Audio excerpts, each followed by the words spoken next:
आन्या रामगढ़ गांव में आती है, जहां हवा में डर भारी है। एक बूढ़ी औरत परछाइयों से निकलती है।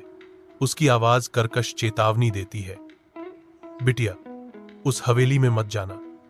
जो भी वहां गया कभी वापस नहीं आया। अन्या उनकी चेतावनियों को अनदेखा करती है और हवेली की ओर जाती है। अन्या भूतिया हवेली का सामना करती है। उसकी सड़ती हुई दीवारें और जंग लगे दरवाजे भूले हुए वर्षों का प्रमाण है। एक स्पर्श चुप्पी तोड़ता है, क्योंकि एक बड़ा ताला गिर जाता है। अन्या को अज्ञात में आमंत्रित करता है।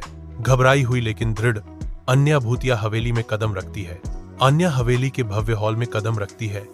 उसके चारों ओर एक बर्फीली हवा घूम रही है। पुराने चित्रों में धुंधले चेहरे हर कदम पर उसका पीछा करते लगते हैं, क्योंकि उसे एक छिपा हुआ कोठरी मिलती है। जैसे ही अन्या विक्रम सिंह चौहान की डायरी पढ़ती है, एक अचानक धमाका कमरे को अंधेरे में धकेल देता है। वहां कौन है? दम घोंटने वाले अंधेरे में अन्या घबराहट में टॉर्च का बटन दबाती है।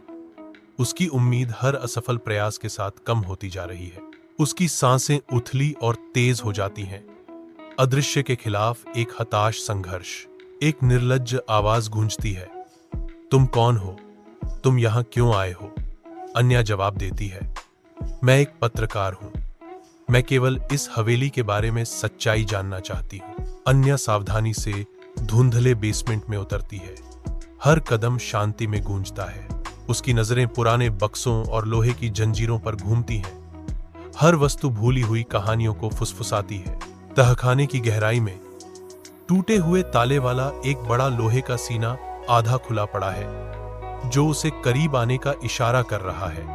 अन्या भारी बक्से का ढक्कन उठाती है, जिससे भूली हुई अवशेषों की परतें उजागर होती हैं। राजकुमारी रत्नावली 1923।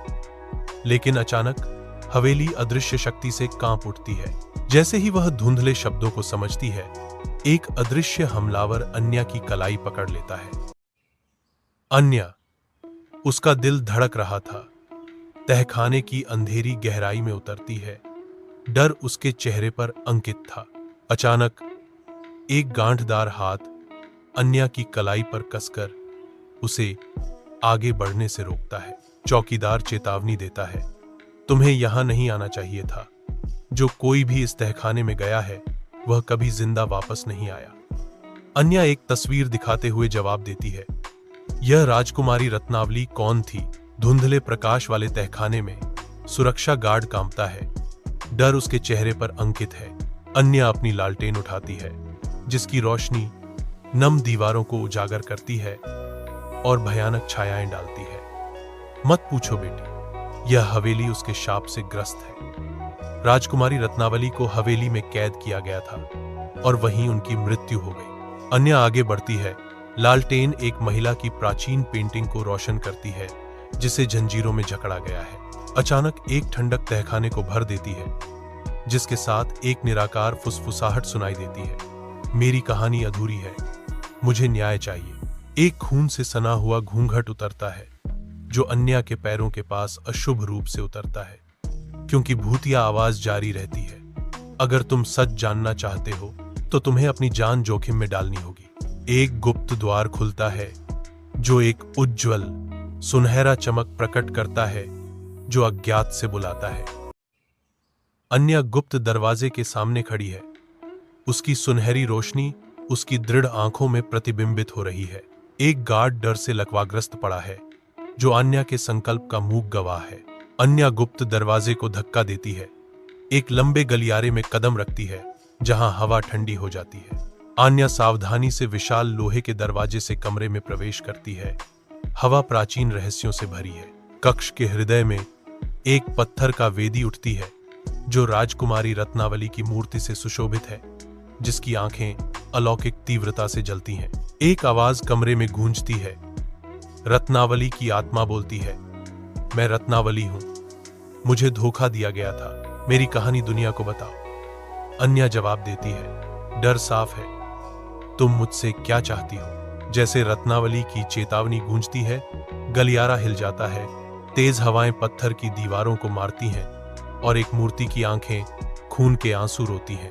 वेदी के नीचे अन्या एक गुप्त संदूक का पता लगाती है जिसमें पांडुलिपियां, खून से सने पत्र और एक सुनहरी चाबी है। एक नया रास्ता साकार होता है। अन्या को अज्ञात में बुलाता है। सुरंग के दमनकारी अंधेरे में अन्या और गहराई में उतरती है। उसकी टॉर्च की किरण प्राचीन पत्थर के खिलाफ एक नाजुक प्रतिरोध है। पानी की गूंजती बूंदें भयावह वातावरण को बढ़ाती हैं। हर बूंद सुरंग के रहस्यों की एक डरावनी याद दिलाती है। अन्या के सामने एक विशाल पत्थर का दरवाजा है जिस पर एक प्रतीक बना हुआ है जो हवेली की गिरती दीवारों की गूंज है। अन्या सुनहरी चाबी को ताले में खिसकाती है। भारी धड़धड़ाहट के साथ दरवाजा खुलता है जो खजाने और रहस्यों से भरे एक कमरे का खुलासा करता है। मैं राजकुमारी रत्नावली हूं, इस हवेली की असली मालिक, शिलालेख घोषणा करता है। जैसा कि विश्वासघात और कारावास का सच सामने आता है। जैसे ही अन्या दस्तावेज उठाती है, हवा का एक झोंका उठता है और रत्नावली की आत्मा उसके सामने साकार हो जाती है। रत्नावली प्रकट होती है। उसका चेहरा शांत फिर भी गहरे दुहक से चिह्नित होता है क्योंकि वह कहती है, धन्यवाद अन्या, तुमने मेरा सच उजागर कर दिया है। अब मेरी आत्मा स्वतंत्र हो सकेगी। अन्या दृढ़ संकल्प से भरी प्रतिज्ञा करती है, मैं वादा करती हूं कि आपकी कहानी दुनिया तक पहुंचाऊंगी ताकि कोई और ऐसी साजिश का शिकार न हो